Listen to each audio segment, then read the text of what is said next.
আপনি শেষ কবে কুরআন খুলেছেন নাকি শুধু ইনবক্স খুলেছেন?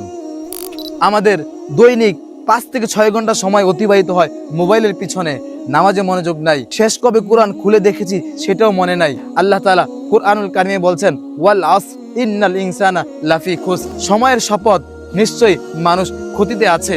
রাসূল সাল্লাল্লাহু আলাইহি ওয়াসাল্লাম বলেন, কিয়ামতের দিন 5টি জিনিস জিজ্ঞাসা করা হবে, এর মধ্যে একটি হলো যে সময় কিভাবে অতিবাহিত করেছি।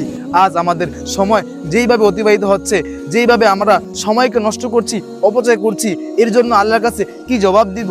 সময় যেভাবে চলে যাচ্ছে আমার কোনো চিন্তাই নেই, আমার কোনো আফসোসও নাই যে আমি সময়কে অতিবাহিত করছি, সেটা হোক গুনার মাধ্যমে, সেটা অপচয়ের মাধ্যমে। তাই আসুন আজ থেকে সময়কে অপচয় না করি, সময়কে কাজে লাগাই, সেটা হোক আমলের মাধ্যমে অথবা কোনো কিছু শিখার মাধ্যমে। সময় যেন নষ্ট না হয় এই প্রতিজ্ঞাই আজকের ভিডিও এখানে শেষ করছি। আল্লাহ হাফেজ।